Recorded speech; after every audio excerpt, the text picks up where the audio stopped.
New Thought Media Network. We are a global broadcast network of positive music, media, and entertainment, inspiring humanity's evolution along the journey of enlightenment and creating a world of love, peace, empowerment, and prosperity for all. New Thought Media Network. Positively inspiring.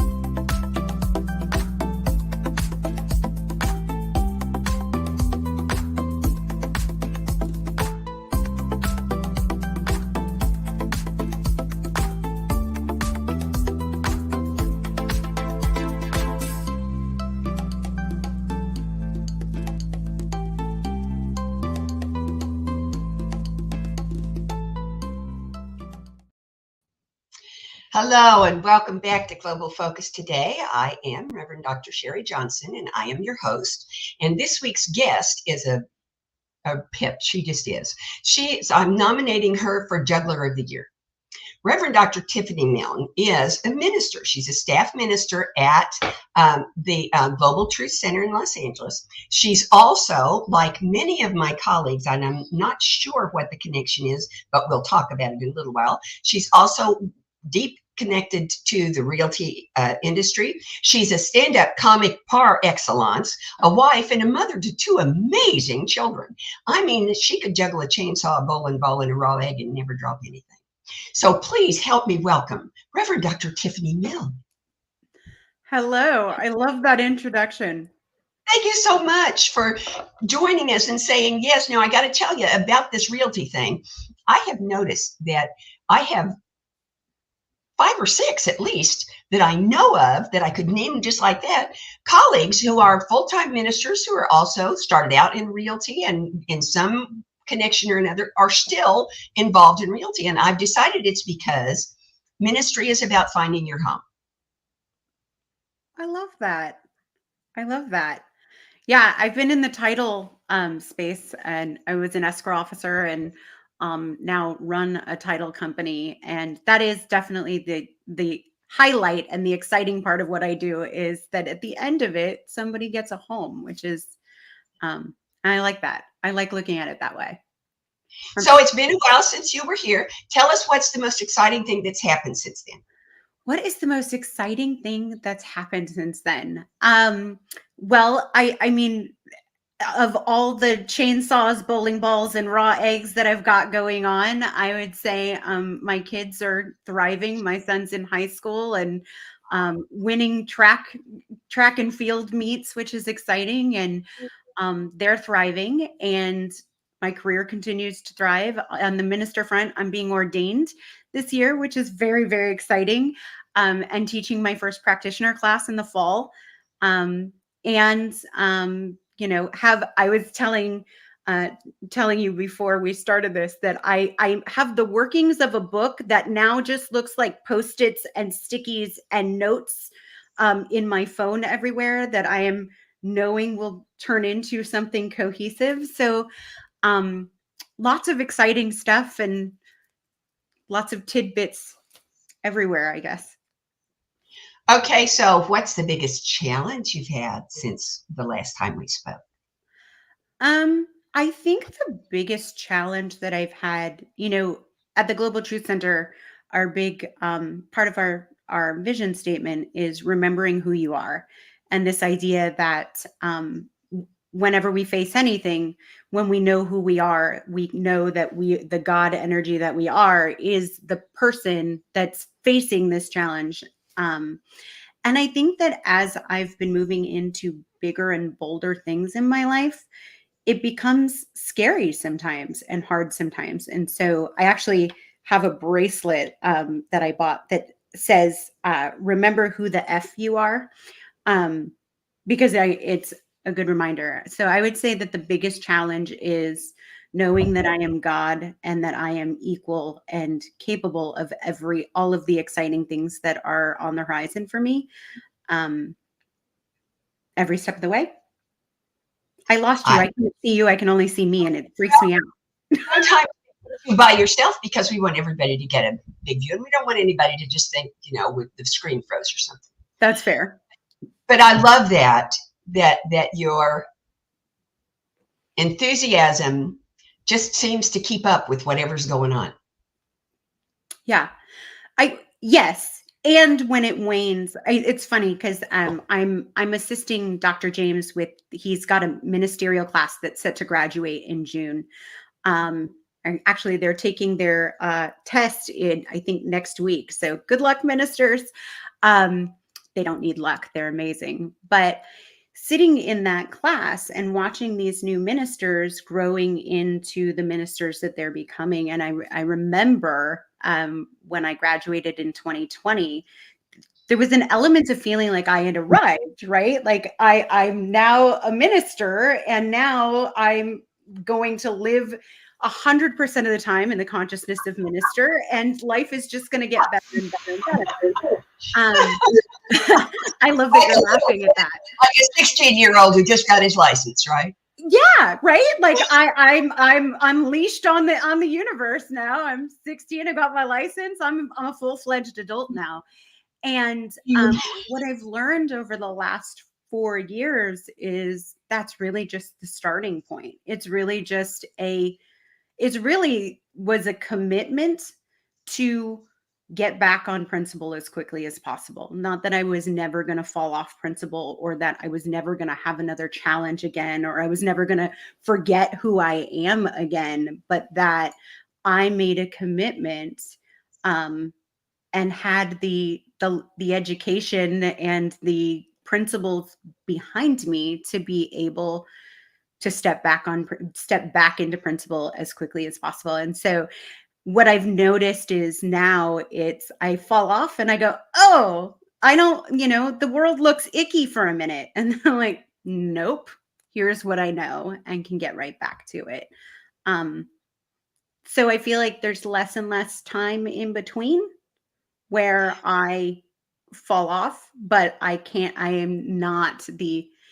the acceptance that I'm not the floating vision of adulthood and minister at every moment has actually enhanced my ministry versus trying to think that I'm supposed to be perfect all the time. Oh, absolutely. I love that many institutions of learning, high schools, colleges, universities, whatever they are, have stopped calling it graduation and started calling it commencement. Because graduation sounds like the end of something. It's done. You're done. You have the imprimatur. Go ahead and do whatever you do. But commencement is what it is. It's just the beginning. Yeah. It's here's your toolkit. Pick up the handle and take off. But you're not going to leave any of them behind because you're going to need them. Well, it's interesting because I got my doctorate because after I became a minister, the thing that I kept asking Dr. James Milne, who's the senior minister and the spiritual director of Global Truth Center and my teacher, I kept asking him, okay, well, where does the minister go when the minister needs a minister? Like, okay, so now you've given me this license, but how do I continue to grow and continue to learn? Like, what's next? And I just didn't want to stop studying and stop being immersed in that space because I knew it's really easy. The old beliefs don't go away. The old beliefs, we start operating from bigger, more enlightened beliefs, but they're still there. And so if I want to make sure that I'm continuing to live from those bigger, more entrenched, spiritually rooted beliefs, I have to stay in practice. It's like going to the gym. You don't go to the gym for a year and then go, oh, great, I built up muscle and now I get to go rest on my laurels and eat pound cake. And so I really was obsessed with this idea of how do I continue to stay in the spiritual gym? So eventually they ended up calling me doctor because I just was like, I want more classes. I want to stay in the conversation. And now I continue to, I get to have that through teaching. And I'm blessed to have an amazing community of ministers around me. But preserving the mental health of ministers is, I think, and the spiritual health of ministers, especially those that have been doing it for a long time, I think is a conversation that people don't really talk about very often. Like, how do you stay at the top of your game and knowing the truth for everybody in the world around you when you're also living in that same world everybody else is living in? It can take its toll if you're not continuing to do spiritual push-ups. It can start to take its toll on you spiritually and emotionally and mentally. I think being a teacher, whether it's in spirituality or in arithmetic or in foreign languages, whatever it is the best way to do that, simply because, especially in the spiritual arena,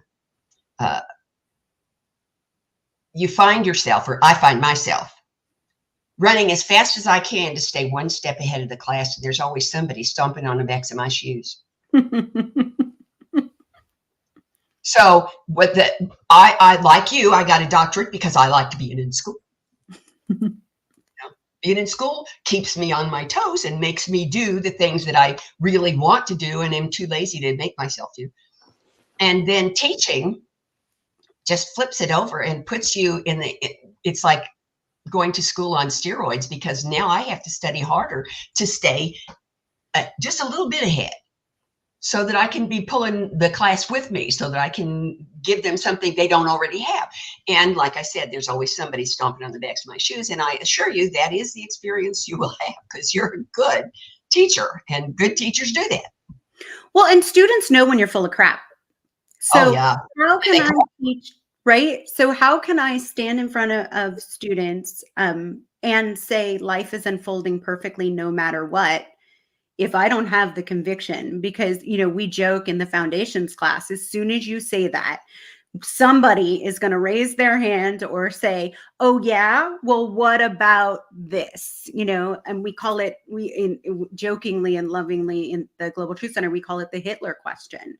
As soon as you say life is unfolding perfectly, no matter what, somebody is going to say, oh yeah, then how do you explain Hitler? How do you explain the Holocaust and all of those things? And so if I don't really have conviction and really know this and really stay entrenched in the study and the truth and in that conversation, that becomes a really difficult question to answer. And they're going to know if you don't actually believe what it is that you're standing there saying. You have an interesting way of keeping yourself in that mode. I really love it, because it's the realty thing. When we were talking earlier, and you said, well, I'm really successful at what I do for my business because I just do ministry with realty wrapped around it, and that's, how to say this, that's not just an admirable thing. That's not just a good trick that helps you stay on top. That's the key to being a tree. To never stop growing. Because, like my friend, Sister Ann Margaret, who didn't look at all like Ann Margaret, told us that the tree is the only living thing that never dies of old age. Trees only die when some outside force causes them to stop growing. And so what you have done is you have said, there is no outside force that can cause me to stop growing. Yeah. And that is the thing that you teach your students that makes the difference to them. I love that. I love that concept. I love that concept that, well, first of all, you can't say I'm spiritual on Sunday and then spirituality be damned on Monday, right? Like, who I show up as. There was an integration that started happening. This is why I'm so passionate about practitioner. And the study and the excavation that happens, and the awareness of who you are and the opening up that happens when you're in practitioner. And it happens also in ministerial school as well. But there's this, there's something about really getting to the root and really knowing who you are and what you actually believe. And there's an integration that starts to happen where I am the same person that shows up at the grocery store, that shows up at the center on a Sunday, that shows up to my job and answers questions for all of my employees, and that shows up as a mom and a wife in my home.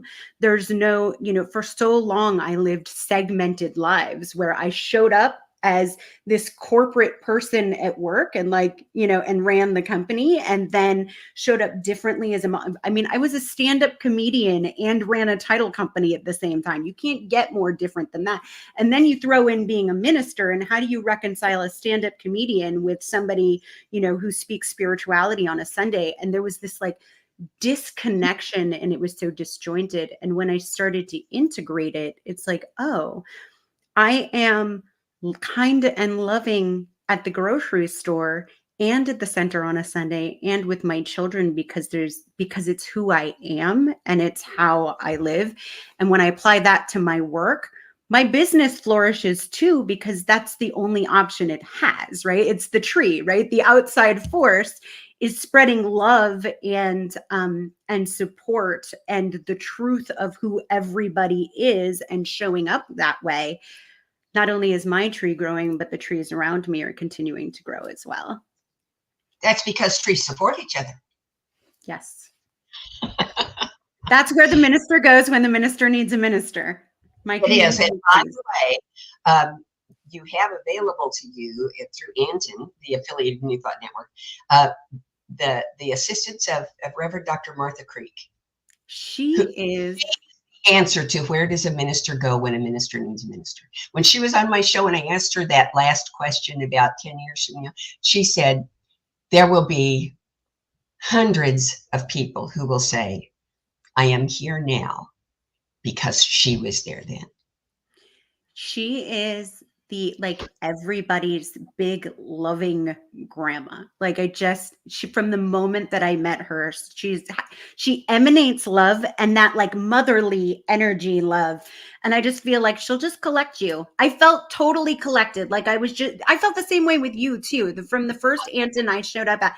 Anton is such an amazing community, and it's so different than any other community or conference that I've ever been to. Us at Global Truth Center, we're renegades, and we're a little bit rebellious, and there's a spice to us. And so when we show up, especially when we show up a lot of us at once, you can tell that our energy, sometimes when we show up to conferences, people are we don't know what to do with this crew. They're it's a different energy. And Anton was we love it. Come in. We're renegades. We're pushing the boundaries too, and you're welcome here. And Martha Creek was one of the first people that she was come, let me love you. Yep. So thank you for reminding me that I have lots of mothers and grandmothers in this community that just want to smother me with love and are a place this minister can go when this minister needs a minister. That's right. That's right. We are. And I think the reason Anton is so wonderful is because hidden in the mission and purpose and in design of Anton is a recognition that spirituality is like everything else in the universe. It is always evolving. It is always expanding. It is never finished. And so what Anton does is support us in that growth, support us in that expansion and that evolution, and let us make the evolution, each one of us individually, our own. So yes, I'm always happy to give a plug to Anton. Open at the top, as Ernest Houghton said, and they live that open at the top, which is there's nothing more open at the top than a tree. That is true. I love that. This metaphor could go on forever and ever. It makes me so happy. Right. It'll be the title of my next talk. Well, I want to know, what's the title of your next book? Okay, so I have it, but I will say it's not the most PG of titles. So I don't know. I want you to stand up. That would surprise me if it were. Okay. So the title of my book is Don't Be a Dictator, D-I-C-K-tator, and is Lessons in Leadership, Applying Spiritual Principles. because it's me. I also had, I read a book once called If God is Love, Don't Be a Jerk. I love it. Same concept. Same concept, exactly. I've decided that my autobiography that I will write someday will be titled From FU to Namaste, A Journey to Oneness. Because I think I was so closed off before I found this teaching. I mean, it's funny because the people that knew me when I first joined the center, I sat in the back. I was, brash and kind of a hard ass, pardon the word, and just very cynical and closed. And so a lot of people that know me now are like, it's hard to reconcile if you've just met me that I mean, there's still elements of, I'm still spicy. It hasn't all gone away. I just feel like the edges have been softened, and now I can use it as a power versus something that was keeping me sort of disconnected and closed off from other people. So this idea of going from, isolated and I can do it myself and I'm on my own, to the recognition that I'm creating my life in a powerful and dynamic way in a community as a tree amongst many. It's just a much more flourishing way to live life. But I think a lot of people that know me now don't recognize, like, there are people that came to the center a long time ago and then came back. And I don't think they realize that I'm the same they don't even recognize me as the same person anymore. You're not the same person. No, I'm not. Okay, so you also mentioned some workshops that were coming up. Got some workshops coming up. I'm focused on many facets of my ministry right now, but really one of the things that I've recognized is a gap in the world is people spend so much time at work. Right? Like that's where we spend the majority of our time. And so many people are feeling unfulfilled. And it's like their job is just what affords them the ability to do what they really want to be doing on the weekends. And a lot of that comes down to leadership. We all get sort of put in, if you're doing good at your job and you're really great at it, the only pathway to growth that we've created in our culture is management. You go into management, that's how you rise. And it leaves a lot of people aren't necessarily cut out for it. It's more, leadership is more of a calling really than something that, and people don't realize that. So there's all these people poorly managing people, and it creates this sort of misery cycle. And so what I discovered through me being a really bad manager for a long time, quite honestly, when I first became, I was terrible at it. And I have employees now that were my employees then that'll tell you just how terrible I was at it. And what I discovered is that as I was growing spiritually, that I was becoming a better and better leader, and I was becoming a better manager, and that my team was becoming more productive as a result of being led in a more dynamic way. And so my commitment at the moment right now, what I'm really focused on and obsessed with is this idea of how can I empower leaders and infuse these principles in a more secular way for leaders to help boost productivity in their businesses, but also to create an environment where maybe work doesn't have to suck so much. So I'm creating some workshops around that. That's the whole idea around the book that I'm writing, Don't Be a Dictator. And yeah, I'm really excited to see how we can integrate these spiritual principles into the workforce. Well, I want to give you a gift. Ooh, this is the title for one of those leadership workshops. It's called the So What Factor. Oh. So what? And it's when I was teaching in college, this was the thing that was my driving force behind any lecture I gave, was that it had to demonstrate the so what factor.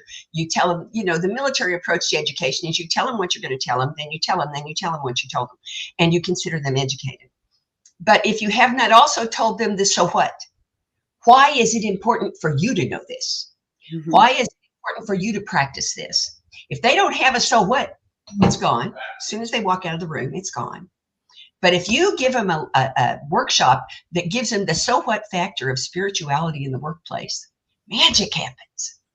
Well, and I think that's true for this teaching too. The reality is that so many books and so many ministers have gone up and told me, or taught classes of what this teaching is and how amazing and how it can change your life. But if there's no experiential to that, if I can't experience it, if I can't own it and embody it and really know it, then it's just great advice, which who Yep. cares? I mean, candidly, I will say, like, the first time that I read the big old Science of Minds book, written by Ernest Holmes, I was like, how does he know this? And great, because he doesn't really say this. I know this because I have applied this in my life. I know that affirmative prayer works because I use it in my life. He's like, here's what it looks like. And I was like, so what? I mean, literally, like, so what? Because that rebellious nature in me, I need to feel it. I need to, like, know. I want to know how you used it. And it's interesting because as soon as Dr. James came into my life, he started showing me how he was using these principles. He was like, I had stage 4 cancer and I didn't lose my hair and I thrived and lived with a 20% chance of living. And I saw him living this teaching. I was like, okay, now it makes it. And then when I started to experience it in my own life, then when I went back and read the Science of Mind book for a second time, I was like, oh, this book is genius. This really is the blueprint. But without that element of experiencing it in my own life or knowing how it pertains to what I'm going through today, how do I stay on spiritual principle when the world around me looks like a giant mess? How do I believe that that there is order to this universe and that life is unfolding perfectly and that this universe is creative and loving when I don't see evidence of that in the relative world around me? um that matters. Then I go, oh, okay, now I can. And when I find a minister that can speak that principle no matter what and prove it to me, now I'm invested, and I can one day wake up and they'll be calling me reverend and doctor because I'm in and I just want to keep studying and growing in this teaching. That is the job of a minister. It's not preaching, it's not praying. The job of a minister is demonstrating the reality of spiritual truth. That's all. That's it. That's the only job a minister has, demonstrating the reality of spiritual truth. And it happens that there are as many ways to do that as there are people on the planet. Well, and I had the privilege of speaking to the ministerial class last year that graduated last year for Dr. James's class. I was assisting that class, and James asked if I would give a talk at their panels. And I remember I'm like, what do I have to tell a bunch of new ministers? Like, what, and the truth was, what I had to say was, our job is not to teach anybody anything or preach anything. Our job is to live our most authentic, audacious lives that we possibly can and inspire other people to do the same. That by me living this teaching out loud and showing the bad days too, never bring your mess without your message, but to show, like, this is what it looks like when I have those days where I forget that the universe is a magical, magnificent place. And here's how I got back to that place, and here's where I'm living from today. That's the job. If I can inspire somebody else through me living this teaching to want that and to believe that it's possible for them too, then I'm a minister. I always, when somebody stands up on a pulpit and starts telling me what I have to do and what I should do and preaches at me, like, my ears shut. I'm just like, eh. And no disrespect to ministers, because and somebody else may go, oh my gosh, that's so inspiring. Like, what is that? There's a seat for every tushy, or a tushy for every seat. Like, but for me personally, I have to believe that you are living this in the boldest of ways for me to go, yeah, I'll have what you're having, and I'm in. Tell me what to do. Okay, now there are 5 questions I ask all my guests. Okay. And I'm going to start asking them now. And the first one is the one that my guests like the most. And maybe it's the most important one, because is there anything that you want our listeners to know about you or through you that I have not asked you about? Gosh, I feel like we've covered so much. I don't know that there's anything, I think I'm really enjoying exploring the softer side of life. I think I spent so much time achieving and being goal oriented. There's this whole concept of the joy being in the journey that has eluded me my entire life. I don't know if it's anything that I need anybody else to know, but I think it's a good reminder for me that my journey right now is about leaning into vulnerability, leaning into love, leaning into it. It's really easy. You can see the picture of my 2 kids behind me. They make it so easy. They make love so easy. From the moment that they came into my life, I was forever changed, and they opened up my heart in such a magnificent way. And expressing that and expressing vulnerability in relationship to them is so easy for me. And with everybody else, it's just not as easy. It just doesn't come as naturally, or didn't come as naturally. And so I think exploring how to express that same love and vulnerability and passion and compassion in all relationships in my life, and even in the challenging relationships in my life, is really where my focus is at the moment. Okay. So, next question. How does what you do, and by what you do, I don't just mean being a staff minister, I mean, how does being Reverend Dr. Tiffani Milne, juggler extraordinaire, how does that improve, enhance, encourage, establish conscious evolution? Well, I think every time anybody steps up and decides that they're going to live this teaching out loud, and they're going to share of themselves and share their process in this teaching, they are advancing conscious evolution. And so I think I would say I'm just one of many on a journey of trying to spread the word of the truth about our own empowerment.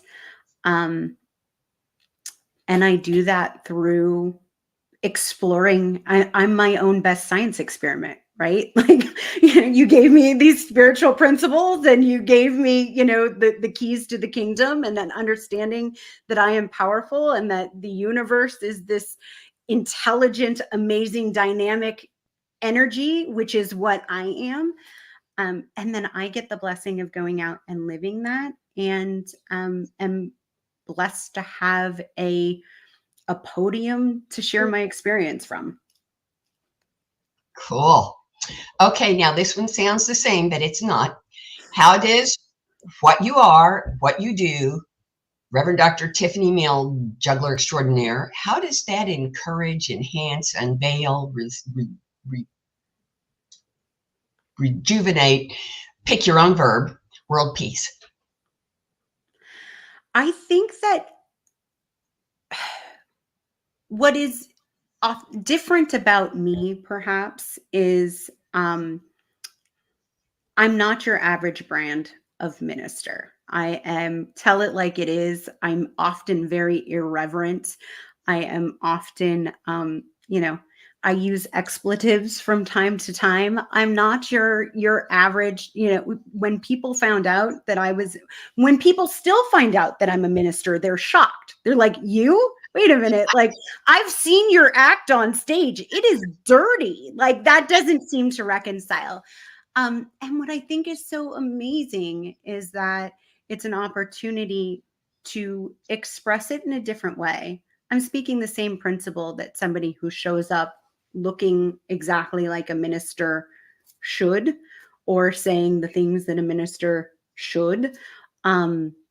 I have the same credentials, and yet I can express it perhaps in a different way and in a relatable way to people. For me, like, I'm interested in engaging conversation with atheists and agnostics, because to me, the concept of I am God and there is no God is really the same thing. We're saying the same thing, that I get to create my own life, that I get to harness and access to the infinite possibility that exists, and I get to create my most dynamic life from that place. And included in that is world peace, included in living in a quantum field of pure intelligence and infinite possibility is world peace, is a world that works for all, is a world where everyone is expressing the love that they are, rather than forgetting who they are and expressing some crap that creates some muck in the world.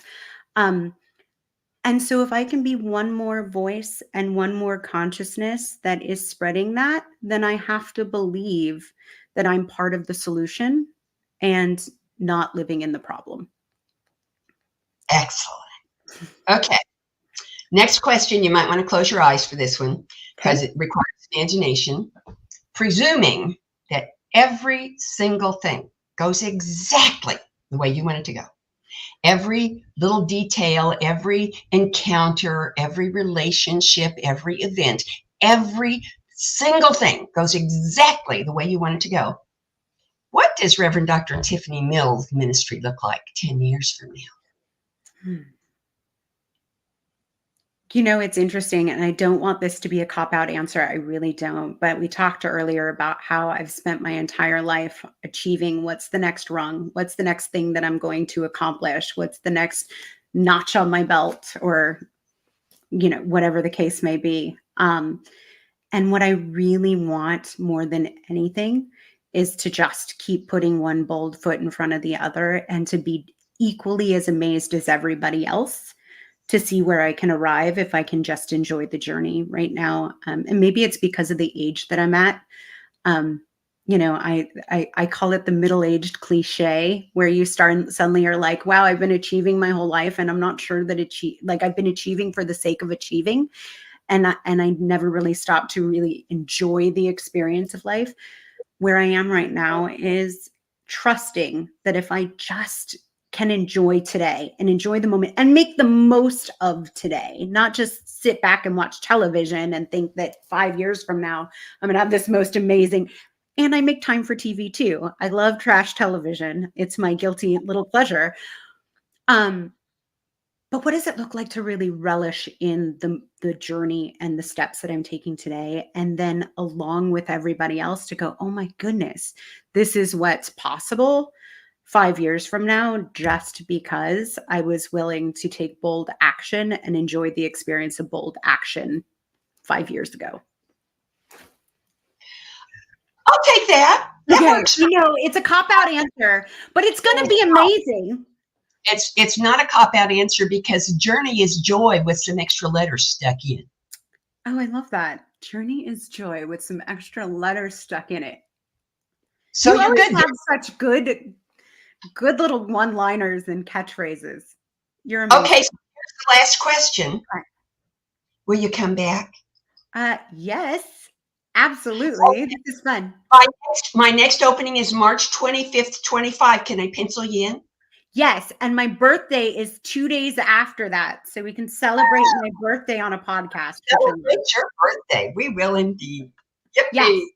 Let's do it. Okay, well, we will. Thank you so much, all of you, for being here and sharing this wonderful time with me. Come back again next week, because we always have new and different and exciting people, and we will again. See you then. Bye-bye. Amazing, amazing, you will do amazing things. Amazing, amazing, you will do amazing things. On behalf of everyone at New Thought Media Network, thank you for being a member of our virtual family. Your financial contributions help share the New Thought message with people from around the world. Please visit and contribute at www.ntmedia.org/donate. New Thought Media Network, come be you. And please like, share, and subscribe. Until next time.